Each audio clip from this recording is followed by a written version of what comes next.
و علیکم السلام و رحمت الله و برکاته. بله جاوید جان، الله سبحانه و تعالی حفاظتتان بکنه. نصیحت ما برای شما، چون در یک منطقه شما زندگی میکنه که در حقیقت آتش شهوات و آتش گناه ها و آتش همه بدبختی هاست و الله سبحانه و تعالی شما را در یک سخت امتحان قرار داده که چه قسم خود حفاظت کنه. یادتان باشه که دنیا چند روزه هست. همه ما و شما الحمدلله میبینیم با چشم سر کسانی که حکومت‌های جهانی دارند، اموا هم یک روز نه یک روز از این دنیا رخت سفر بسته کردند. ما بارها در بعضی امی تقاریر خود گفتیم، امی مثال دادیم، امی ظاهرشاه یا خاندان ظاهرشاه را که چقدر به ناز و نعمت و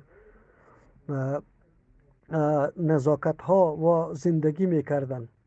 روزی فرا رسید که امروز نام و نشانشان هم وجود نداره. حتی امو نواسه و نبیرشان هم دمو وطن و دمو جایگاه و دمو تخت و بخت خود باقی نمانده و نیسته. از او خاطر ما و شما الحمدلله چون مؤمن هستیم افتخار به ایمان خود داریم که الله سبحانه و تعالی در بین انسان ها، در بین مخلوقات خو انسان الله اشرف مخلوقات پیدا کرده و در بین انسان ها و مخلوقات انسان الله اشرف مخلوقات پیدا کرده. باز در بین انسان ها ما را الله نعمت بزرگ ایمان نصیب کرده.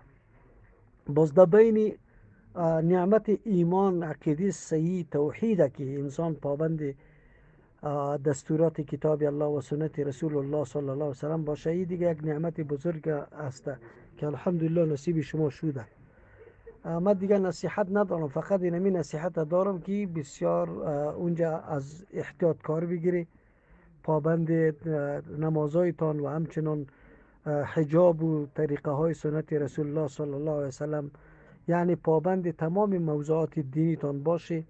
نعوذ بالله فریب بعضی مردمای نعوذ بالله که حیثیت و عفت و عزت نداره، فریب ازوار نخوری، قطع ازوار نشست و برخاست نداشته باشه، قطع کسانی نشست و برخاست داشته باشه که آخرت دیادتان آخرت دیادتان بیاره و شما را به سوی دین تشویق میکنه.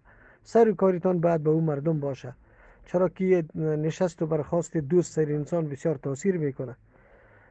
دیگه فقط متوجه مسائل دینی و موضوعات دینی تان باشه ان شاء الله که دنیا بقا نداره.